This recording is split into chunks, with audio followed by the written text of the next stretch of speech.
Hi, this is Gail reading from the New Bedford Light. It is July 23rd, 2026. The first article is from the State House. Where's the funding to close Ash Street Jail? The sheriff said the necessary funding hasn't been a legislative priority. State legislators say they need a breakdown of the project's costs to push it forward. Bristol County Sheriff Paul Heroux has been trying to close the Ash Street Jail for years. Why is it taking so long to secure funding? The Ash Street Jail in New Bedford currently houses about 90 inmates. It is also home to rodents and recurrent mold, according to a December 2025 state inspection, which found 120 total deficiencies. The jail, built in 1888, has plumbing and hot water issues and gaping cracks in parts of the red brick facade. Heroux began to advocate for closing the Ash Street Jail shortly after he took office in 2023. But Heroux says he needs $10 million to $20 million from the state to do it. And after 3.5 years, he's still waiting. Heroux proposes moving Ash Street's inmates to the Bristol County Jail and House of Correction in North Dartmouth. The facility has the room. It has 1,100 beds, but currently holds only 475 inmates. The problem, Heroux says, is that the Dartmouth complex isn't safe enough. The cells in half of the housing units don't have toilets, and as a result, don't lock. Locking someone up without a way to relieve themselves violates the U.S. Constitution's protection against cruel and unusual punishment. Heroux is currently seeking a grant to fund the renovation from the state's Division of Capital Asset Management and Maintenance, or DCAM. He said that he applied for the grant about 6 months ago and was told the winners will be announced this month. But a DCAM spokesperson couldn't offer the Light a specific timeline because the state is still reviewing its approach to addressing the capital requests submitted by the sheriffs. The Light's public records request for a copy of the Sheriff's Department's grant application was denied because the grant is still in the pre-award stage. Heroux said he is only seeking grant money because he has been asking the legislature to fund the renovation through the budget, a supplemental budget, or a bond bill for over 3 years, to no avail. It's not a priority to them, Heroux said. You can quote me on that. New Bedford's lawmakers see it differently, telling the Light they support closing the Ash Street Jail. I'm not sure what Heroux is referring to, said Rep. Antonio Cabral of New Bedford. Rep. Christopher Hendricks of New Bedford took office long before Heroux was elected as sheriff. The delegation toured Ash Street Jail in January 2023 and discussed funding a formal study of consolidating it with the Dartmouth complex. But they haven't had many discussions with Heroux since, Hendricks said.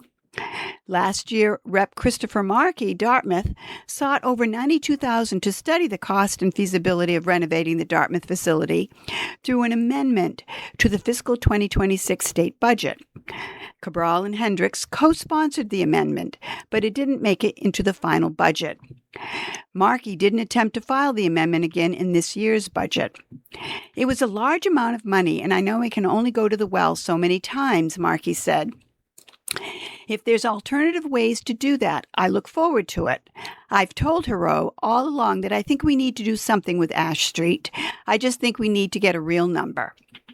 According to Cabral, Heroux has always needed to work with DCAM to secure funding because the renovation is a capital improvement project.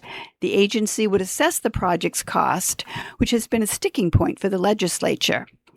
If we don't know the exact amount, how are we going to a legislative bond authorization? Cabral asked. Is it $10 million? Is it $5 million? There's not enough information to make that determination. Only Markey said he's spoken to legislative leaders, the Judiciary Chair and the House Ways and Means Office about Ash Street Jail. Sylvia and Cabral said they can't raise the issue with leadership before the project has a definitive price tag. But in light of the Inspector General's report on Massachusetts sheriffs' spending last month, Markey said it's probably not the best time for sheriffs to be trying to get a ton of money. The report found that the sheriff's budget process is chaotic, with chronic underfunding and illegal overspending. Massachusetts has 14 sheriff's offices funded by the state. Hero previously told the Light that his office is not overspending and all of its funds go toward necessary operation costs and inmate services. The Inspector General's report said the Ash Street Jail should be closed and the Dartmouth facility renovated. As a freshman Rep Mark Sylvia from Fairhaven said he can't speak to Hero's history with the legislature, but he noted a lack of efficient communication on the subject during his time on Beacon Hill.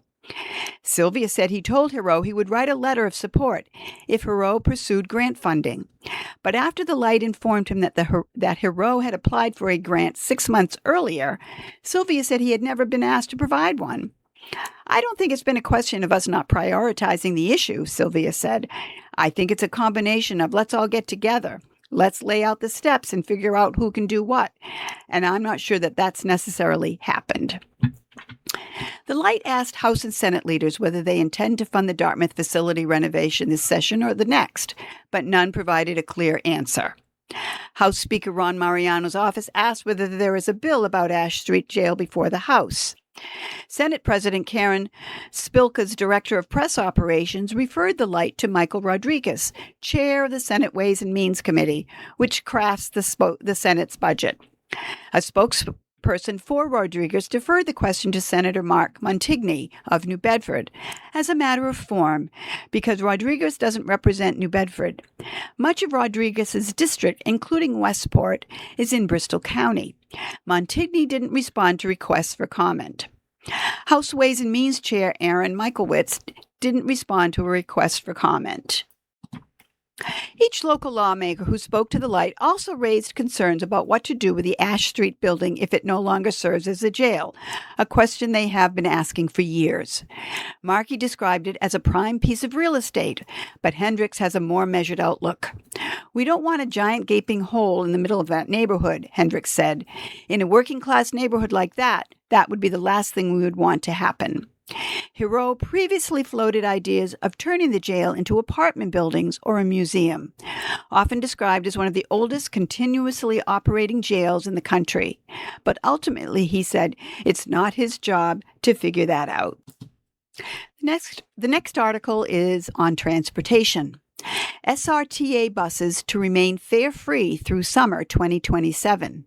Revenue from the Fair Share Act, known as the Millionaire's Tax, is supporting expanded service and fare-free rides. Riders like 19-year-old Angel Martinez won't have to worry about paying for their daily bus commute, as the state has extended SRTA's fare-free bus service for another year through June 2027. I have to constantly commute from work and school because I go to school all the way up in Fall River, and I work in Dartmouth, said Martinez, who has been working on getting his driver's license. Being able to take that trip whenever I need to without having to pay any extra fee is beneficial to me. The state budget approved this month continues funding for fare-free regional bus service, allowing the Southeastern Regional Transit Authority to operate its fixed-route buses and paratransit services without charging riders.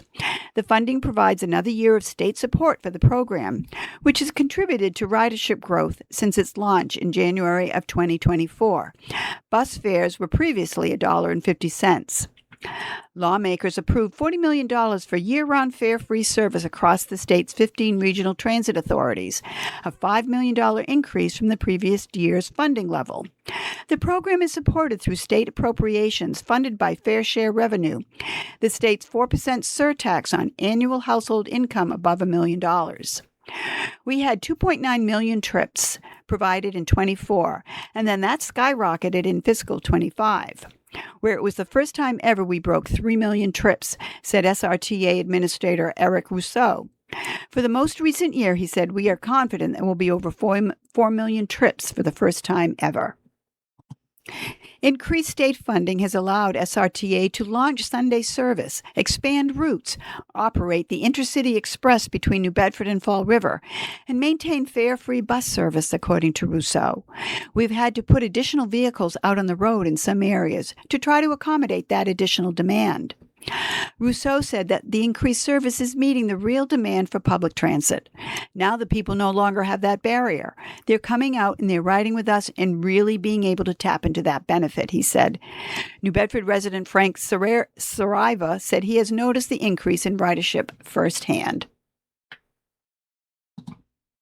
People depend on it. They need to go to work, Sariva said.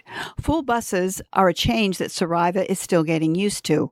I'm 61 now, and they have those things you can hold on to, but that's not good for me. I have to sit down, you know? SRTA's rules for riding instruct passengers to reserve seats for people who need them. In fiscal years 2026 and 2027, the legislature set aside funding for fare-free transit and required regional transit authorities to provide fare-free fixed route and paratransit services for riders with disabilities, subject to annual appropriations, according to Rousseau. Lawmakers chose to continue funding the fare-free transit program because it has increased ridership while reducing transportation costs for residents, according to State Rep. Mark Sylvia in Fairhaven. Ultimately, the ability to reduce transportation costs for families, particularly at a time when so many costs are on the rise, is important, said Sylvia. For riders like 19-year-old New Bedford resident Anahi Forti, free fare has made essential commutes more accessible. I'm currently trying to join the Army, and the closest recruitment center is in Dartmouth, so I have to make that trip nearly every single day of the week just to go see them, Forti said. It does help that the buses are free. I don't have to worry about paying for that. While future legislative sessions can change funding decisions, Sylvia expects the program to continue because it benefits communities and is supported by fair share revenue, which can only be used to fund public education and transportation. Additionally, annual appropriations allow lawmakers to evaluate the program and account for fluctuations in fair share revenue. Absent any major financial challenges that we may face as a Commonwealth or as a country, I certainly anticipate and will continue to support and advocate for fare-free service, said Sylvia.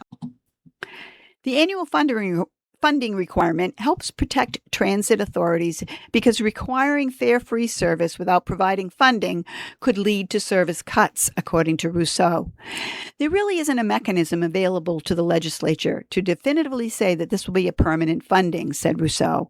What they have done by making it a requirement subject to appropriations each year is the best they can, said Rousseau.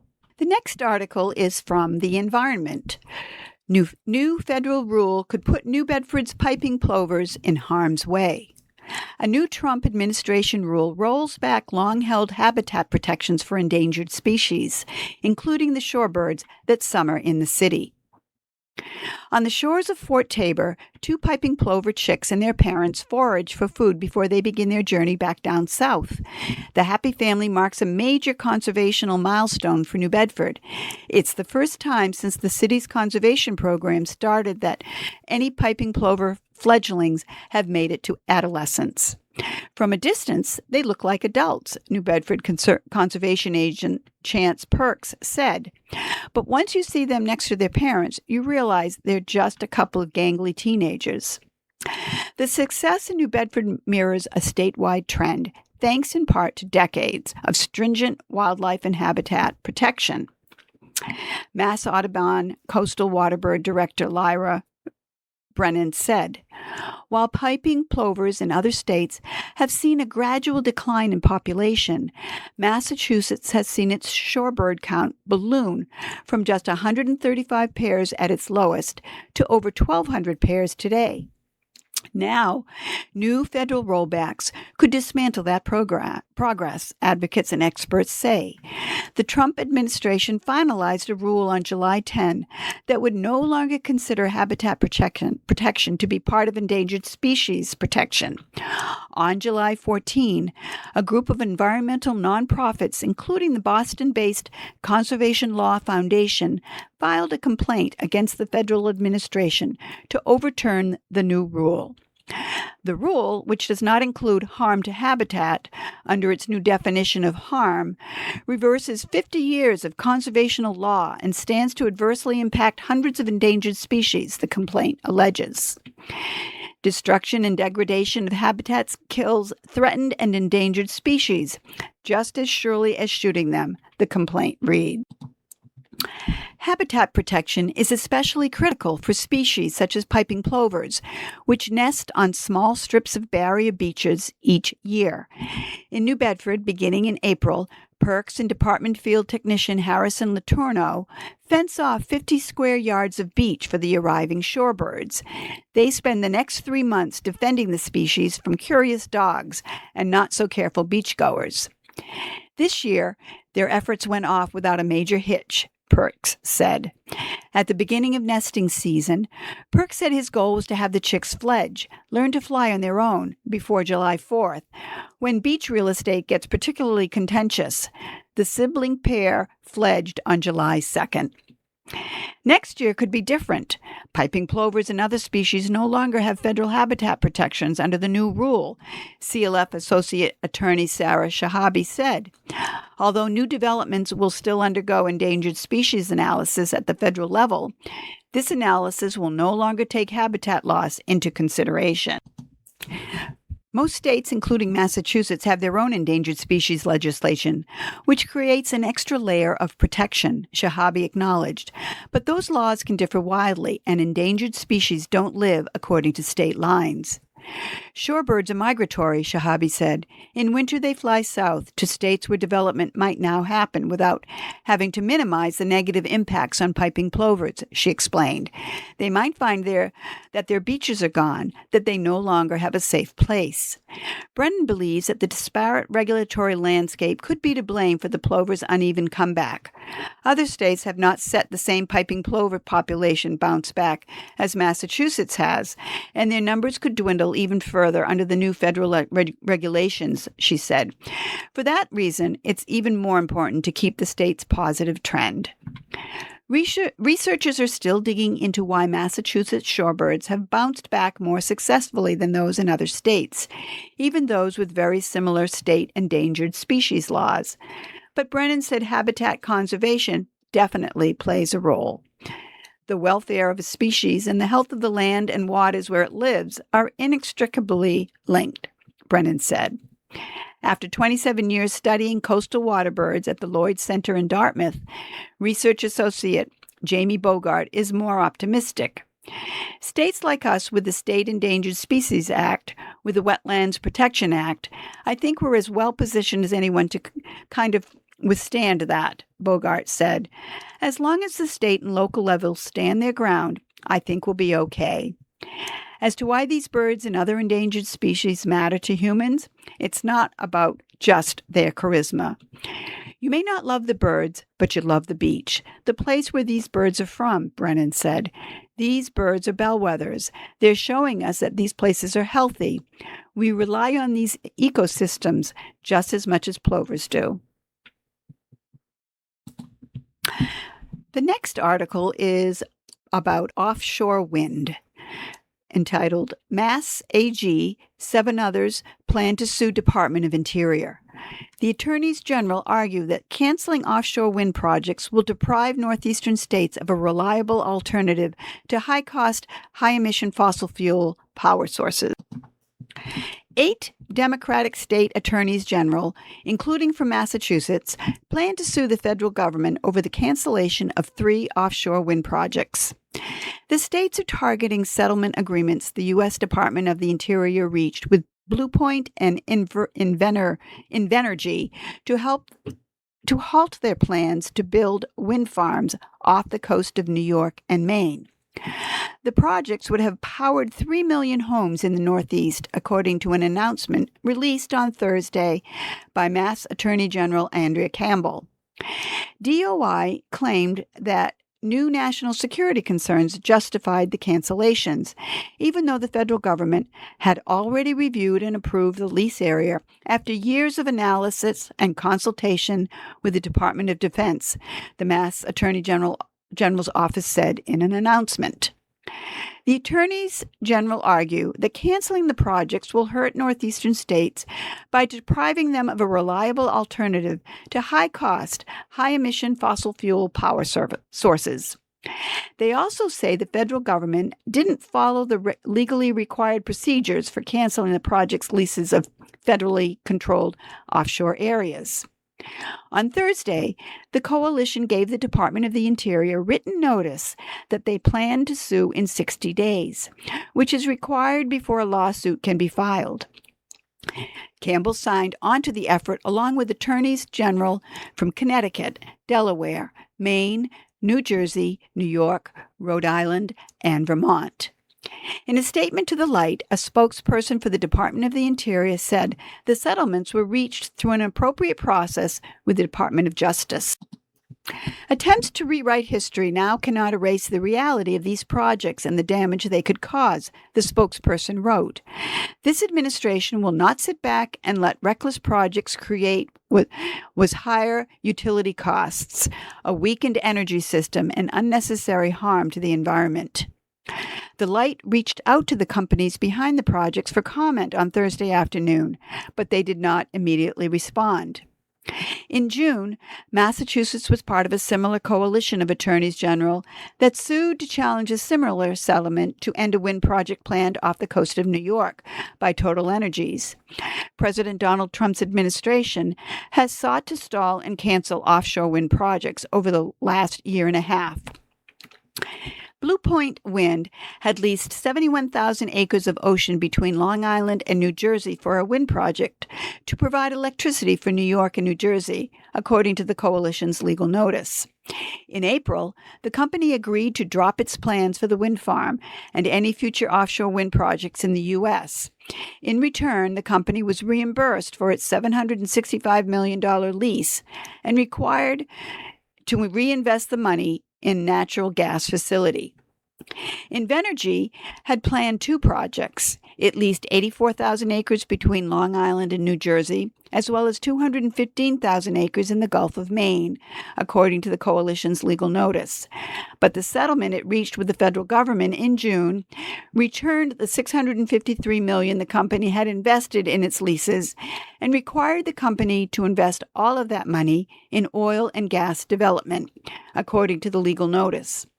An Interior Department press release cites that figure at $765 million. The next article is from the Environment. State announces critical drought, limits outdoor water use. New Bedford Mayor John Mitchell said the city's own water supply remains at a healthy level. Hold off turning on the lawn sprinkler or watering that flower bed. After a particularly dry start to the summer and 2 years of below-average rainfall, Energy and Environmental Affairs EEA Secretary Rebecca Tepper announced a statewide drought Thursday. The new designation prohibits residents from non-essential outdoor water, although more water restrictions could be coming down the pike. Massachusetts drought comes during an El Niño summer, which is already characterized by high heat and relatively dry conditions. Southeastern Mass has been in a level 2 significant drought since earlier this spring, having received between 50 and 75% of its normal rainfall the past several months. State officials recommend that residents in an area with significant drought limit their overall water use and look to fix any indoor leaks, which account for 60% of indoor use. Larger buildings and businesses should also conduct water audits to find ways to save. Although residents should abide by the outdoor water restrictions, New Bedford Mayor John Mitchell said in a news release that the city's own drinking water supply, the Assawampset Pond Complex in Lakeville and Rochester, remains at a healthy level. The last time the state weathered a severe drought was in the 1980s, although a major drought in 2016 and 2017 took a toll on many South Coast farmers. This year's conditions bear multiple similarities to the drought 10 years ago. The winter of 2015 brought above-average snowfall with a major blizzard, followed by a strong El Niño summer in 2016. There was also a drought last year.